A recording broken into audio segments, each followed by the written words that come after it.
Hello and welcome to another episode of Offsides. We're your hosts, Curtis Deutschoff and Jess Citronberg, and we have a great show lined up for you today. The MLB postseason is heating up, and there's a lot to discuss, ranging from the biggest surprises and disappointments to if celebrations like bat flips are disrespectful. After 6 weeks of the NFL season, there are 5 undefeated teams left. Our analysts will discuss these teams' chances of success in our What Are the Odds segment. All that and more, Offside starts right now.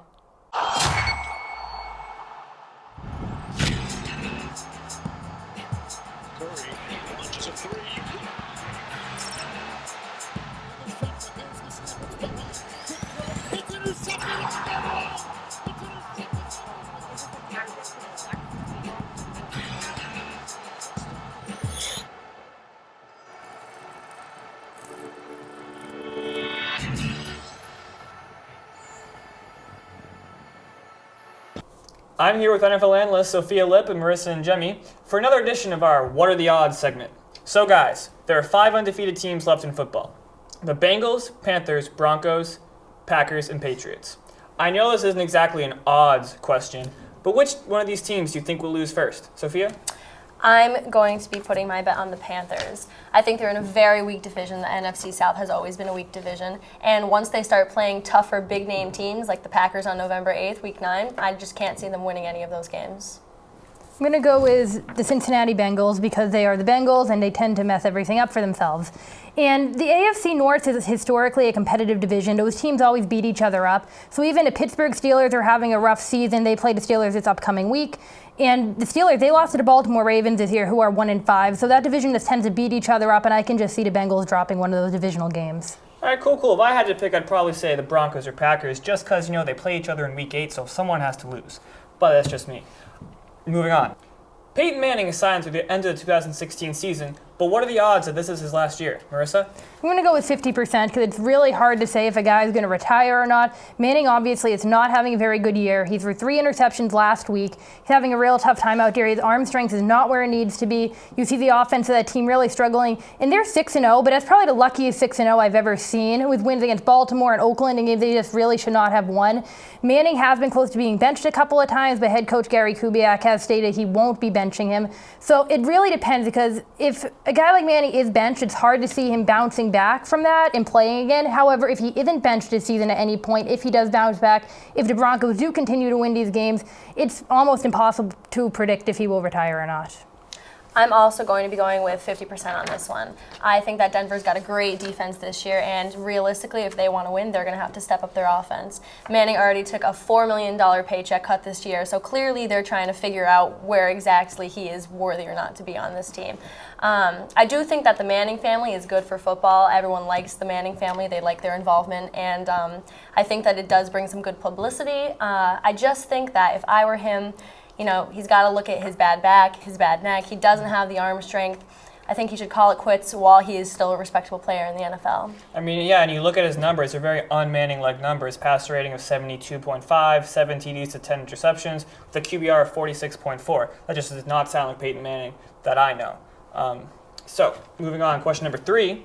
The Bengals are known for having successful regular seasons, but not getting anywhere in the playoffs. So, what are the odds that they win their division but then blow it in the first round of the playoffs? Go with 100% on this because that's just what the Bengals always do. They are terrific at just completely defeating themselves in big games. They are historically bad even in the regular season. During primetime games, they are 0-6 in their last 6 playoff appearances. They've made the playoffs the last few years, and they just can't get over that hump. And while Andy Dalton is having an MVP-esque season, I just can't see them actually stop being the Bengals at this point in time. I'm going with slightly lower at 50% again. I think that it could go either way. Andy Dalton, rear right, is very notorious for blowing it in the playoffs, and he has in 4 playoff games 6 interceptions to 1 touchdown pass. But I do think, he's getting a lot more experience. He's having a great season so far, and I think it's a really good indicator of the coaching staff too. I think playoff games are really big on what the coaching staff can pull out, how smart they're playing. So the Cincinnati coaching staff hasn't won a playoff game either. So I think that they are going to have to work together, both Dalton and the coaching staff, to figure out a way to get this offense to get some points on the board. Yeah, you look at the stats, and the last 4 years, going back to 2011, the Bengals have lost in the first round. But I just can't help but feel like something's different about this team. Andy Dalton's in the MVP discussion. I just think this is a different Bengals team. They look better than usual. Do you guys agree? They do look better than usual because Andy Dalton is playing much better than he ever has. However, if you look at their opponents, they haven't had the toughest schedule so far, and they are in a division where there are some really bad teams right now. Cleveland's terrible. Pittsburgh's having a bad year. Baltimore can't get a win. So I don't know. I don't think that I don't trust that team still. I don't trust Marvin Lewis. I don't trust Andy Dalton. Do I think that they're going to do well in the playoffs? Probably not. But I do think that he is getting a lot more experience, Andy Dalton. And if they play someone like Pittsburgh in the first game, I can see them winning that game. Okay, guys, final question. The last time the Patriots felt wronged by the NFL, they rattled off a 16-0 campaign and ended their season with a trip to the Super Bowl. After this most recent offseason scandal, what are the chances the Patriots go undefeated once again? While I love the Patriots, I'm a huge Patriots fan, I'm going to have to go with less than 10% on this one. I think it's really hard to get a 16-0 season, and even when the Patriots win 16-0, it still ended in a Super Bowl loss. I think what's going to get them is some unpredictables, like injuries, bad turnovers, just in general bad calls, and I think they're going to be looking ahead and overlook a game that they might think is an easy win, and they're just going to lose it. I'm going to go with 25%, and I agree with a lot of your points. It's really hard to go undefeated in the NFL because no matter the competition, these are all NFL teams. However, the Patriots have one of the easiest schedules coming up in the NFL. They are playing bad teams like Washington, Buffalo, who's having a less than well-predicted season, Miami, and the Patriots just look like they're ready to dominate on the field. Brady looks just like ready to go out after the world right now after that offseason he had. It just seems like the Patriots are one of the teams, they're the best of the undefeated teams. It seems like they lead the league in scoring. They just look like a team that's ready to go out there and dominate. So if any team was going to go undefeated, I would say it's the Patriots. However, you can't predict that it's likely they're going to. I also think you bring up a good point, Curtis. Tom Brady has a point to prove. He clearly has stated that he has a point to prove, and he's been playing well. I think that he really is a guy that, feeds off of things like this. He started at Michigan, and he fought for that position. He fought for his starting position on the Patriots, and he's got a point to prove, and he's going to prove it. And the best way to do it is having a great season, undefeated season, and a Super Bowl win. Yeah, well, I mean, maybe it's just because the Malcolm Butler Super Bowl pick is still the screensaver on my laptop. I'm still riding high from that Super Bowl game. But, I mean, there's just a fire in Tommy's eyes, and when it's there, man, watch out. Well, that's all we have for the NFL today. We'll send it over now to Jess and the guys to talk some MLB. Now here to talk postseason baseball, we have our MLB analysts Nick Neville and Zach Shandell. Let's first talk about the biggest surprises and disappointments this postseason. Nick, what do you think?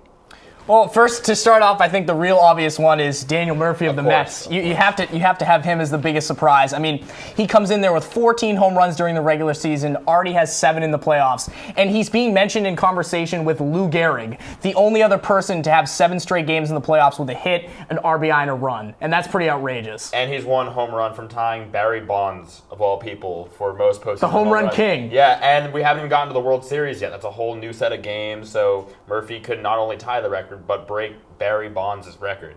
Now looking over at the Blue Jays, a team that has a lot of powered bats. You look at Encarnacion, Donaldson, Bautista, Troy Tulowitzki came in there. He's been doing some big things this postseason, but you look at some guys like Chris Colabello and Kevin Pillar, underappreciated. Colabello hit over 320 in the regular season, and in the playoffs is hitting a 286, getting on base, had a few key good home runs. They have a great average for them. They do. And then Kevin Pillar in the division series was their best hitter. So now not only do you have great defense out in center field, you got a bat now too.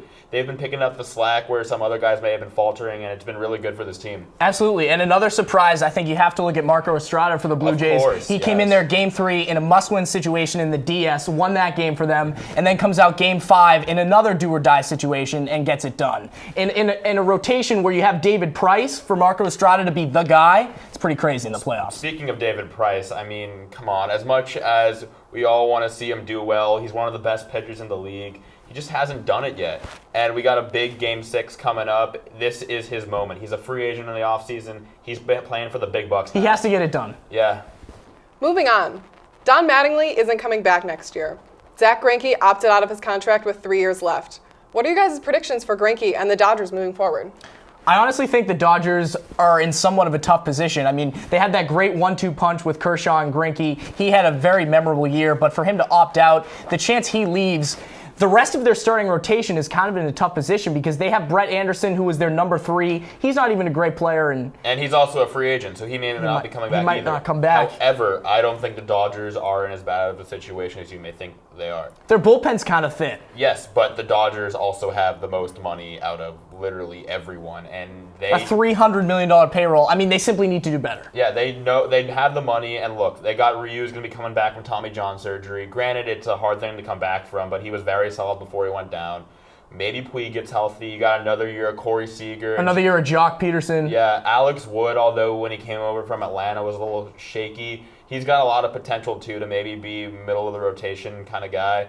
I don't think they're in that bad of a situation, especially with their management, with the payroll that they have. I think they can make some moves and continue to contend in the NL West. However, I do think it's the right time to make the move with Don Mattingly because 3 straight years they've made the playoffs and had an early bounce. So I think, skeptically speaking, if you get the right manager in there, I think they can fix this. I think moving forward they can still make the playoffs, but it's definitely a tough spot right now. All right, and finally, let's talk about Jose Bautista's bat flip after a 3-run homer in a clinching game of the ALDS. Are bat flips and other celebrations like these detrimental to the game, or is it all in good fun? I honestly think it's a pretty fun part of the game. It does fall under the lines of those unwritten rules in baseball that you don't want to break. I mean, that was the whole problem that Papelbon had with Harper when he didn't run out his pop fly. It's like you're breaking the unwritten rule. So I think Jose Bautista definitely insulted a lot of people on the Texas Rangers, but for everyone in the city of Toronto, kind of a huge moment. And look, baseball has that reputation now. It's kind of an old man's game. Last year during the World Series, there were more people watching regular season football than the World Series because it's boring for a lot of people. Who wants to watch, a 9-inning game? Stuff like giant bat flips after. It's fun to watch. It's fun. And I mean, obviously I understand there's people who are old school and don't like to see it. A lot of old curmudgeon-y columnists over at the Globe probably are disappointed by the bat flip, but I mean, think the it's general exciting. fan is fun. If a younger generation, I know people who haven't watched a game in their entire lives all of a sudden talking about this bat flip because it's fun. Right. It's fun. That's what baseball needs more of in these long 3-hour games. They need more things that are going to turn the people to watch the games, and this is definitely something. Rather than Week 7 NFL football. All right, thanks for your insight, guys. That's all the time we've got for MLB this week. That's it for this week's episode of Offsides. Come back next time for all the latest topics in professional sports. Make sure to like us on Facebook and follow us on Twitter and Instagram at Offsides10. On behalf of our entire cast and crew, thanks for watching.